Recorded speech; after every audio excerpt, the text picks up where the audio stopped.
sini kan ada terkait. Terus yang dikurangi kan ada berapa?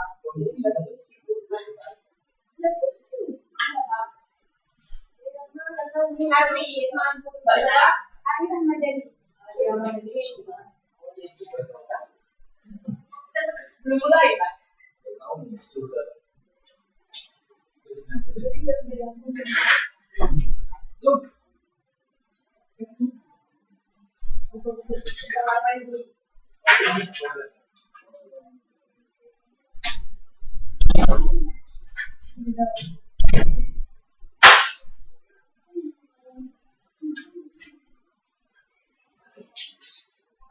Ini nggak dibikin itunya Mbak Lupa.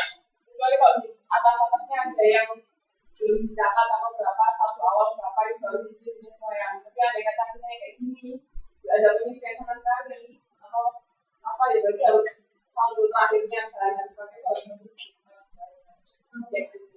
Tapi kalau misalnya kayak soal kemarin di surat penyesuaian itu kan di daftar saldonya. Yang daftar saldo kan kemarin kan 2 juta. Tapi ternyata ketika di akhir bulan dilihat ternyata bisa berapa? 760. Jadi 760 ya. Bisa 760.000. Dan berarti itu kan di tengah-tengah itu ada pemakaian bahan dan sebagainya yang belum dicatat. Makanya harus disesuaikan.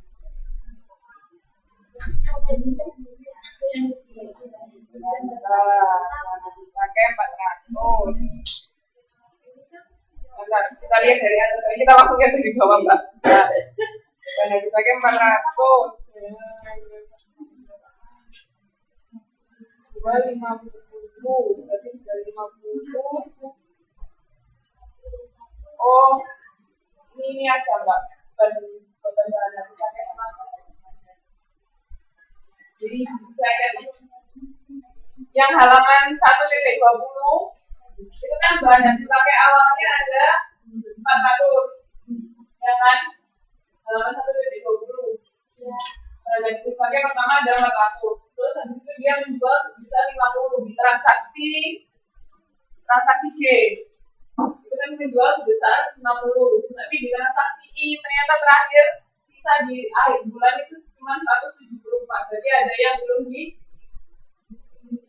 ada yang dicatat pemakaian bahan habis pakainya, ada yang belum dicatat, yaitu dicatat di transaksi yang terakhir. Berarti apa? Kemarin pasangannya. Kalau menyesuaikan bahan yang dipakai dan belum dicatat.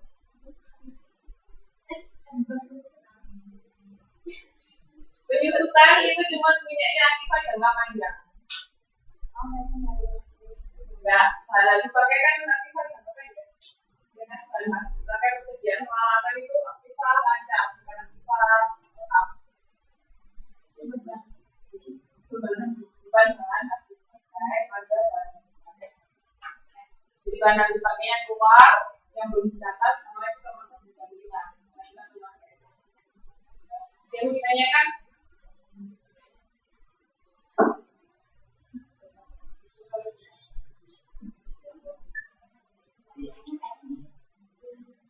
ada lagi yang ditanyakan?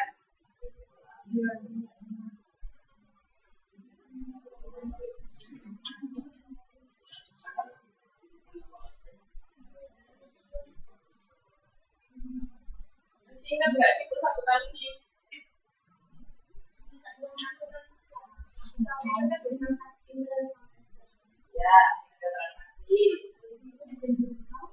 Nah, terus kok jadi pusat ya? Ayo daftar saldo dulu apa keputusan dulu? Oh ya, keputusan dulu terus harus besar. Daftar saldo.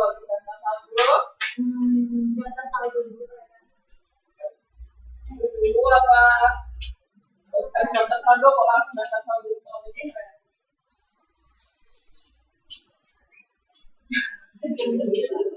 Ya baca lagi lah, daftar saldo apa? Nah, penyesuaian dulu, baru daftar saldo setelah penyesuaian. Ya kan? Nah, kalau nggak disesuaikan dulu, gimana caranya tahu daftar saldo setelah penyesuaian? Ya loh? Makanya, habis itu baru terakhir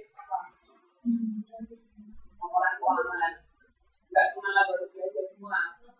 Jadi kan cuma yang di neraca itu kemarin kan cuma ada labor sama neraca, tapi nanti terakhir dari habis laporan itu yang bisa bikin laporan keuangan modal, laporan aset.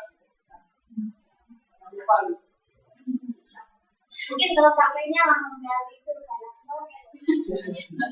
jadi mungkin kayak kalau aku nanti banyak latihan sama coba soalnya biar tahu variasi soal kan kadang walaupun sebenarnya maksudnya sama tapi cara dia mengajukan soal itu beda, jadi biar tahu oh kalau soal ini kayak gini soal itu harus banyak latihan kalau nggak deh sebenarnya kalau yang bodoh itu harus latihan tahu kan. Jadi kalau misalnya nanti untuk yang biasanya memang mungkin biasanya tuh kalau soal ujian itu ada yang misalnya kayak itu persediaan berapa, terus peralatan berapa, utang modal berapa, nah itu nanti pertanyaannya pada akhir bulan berapa sisa sisanya, pada akhir bulan berapa sisa utangnya, modal naik kayak gitu, tapi nggak gitu sama tahu saya selama ini. Jadi nanti saya kan ada itu terus ada transaksi pembelian apa kan pasti ada yang berubah kan karena ada transaksi itu. Nah itu nanti ditanyain nah akhirnya utangnya berapa, modalnya berapa. Jadi ada satu soal buat 2 atau 3 pertanyaan.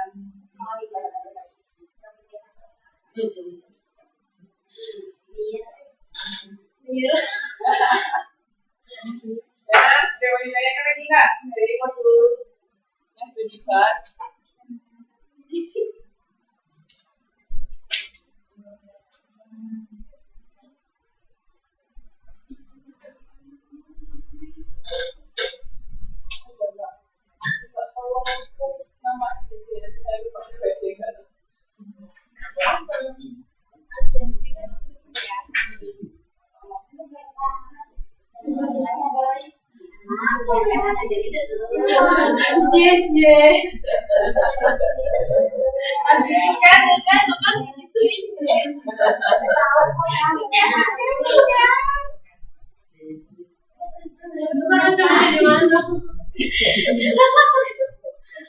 Ya udah, yang mau ditanyakan, kalau enggak kita masuk ke perusahaan data.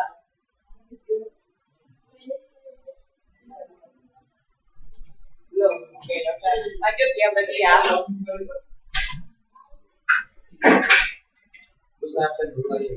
Ya, sudah ada kelas ya Pak?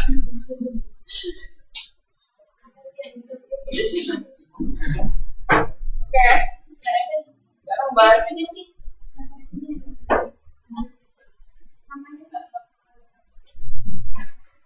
Sekarang nomor 5 ya. Ini sebelumnya kita bahasnya perusahaan jasa. Kalau jasa itu lebih gampang karena ketika kita dapat pendapatan ya sudah kita kan tinggal nyatet aja. Nah kalau perusahaan dagang ini gimana?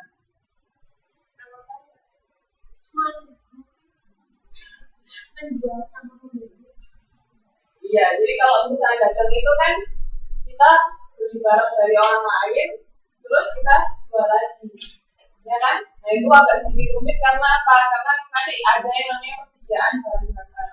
Jadi misalnya kita membeli sekian, misalnya beli 100 buah apa? Nah dalam 1 bulan itu mungkin kan nggak dijual semua, nah itu ada persediaannya. Nah itu nanti yang agak rumit gitu. Jadi ada itu, terus nanti ada lagi pembelian secara kredit, terus nanti bayar utangnya gimana? Nah itu agak rumitnya gitu. Sama ada harga pokok penjualan. Nah, sebelumnya kan kalau di perusahaan jasa kita kan nggak perlu ada yang namanya harga pokok penjualan. Pokoknya kita tinggal ngasih tarif kan selesai kalau jasa kan. Potong rambut 10.000 bisa jual ke udah dengan 10.000 bayar. Tapi kalau perusahaan jasa harus ada harga pokok penjualan. Jadi misalnya kan kita beli barang butuh angkutan nggak? Itu angkutan. Nah kadang-kadang kalau karena kita beli barang dalam jumlah banyak kan kasih diskon. Itu juga bisa dibilang diskon. Jadi pembelian besi kayak ditambahin biaya angkut, terus mungkin ada barang yang jelek dikurangi lagi. Nah itu nanti dihitung-hitung sampai akhirnya itu harga pokok penjualan. Jadi kan nggak mungkin kita jual barang sama harganya kayak barang kita beli. Terus kita untung dari mana?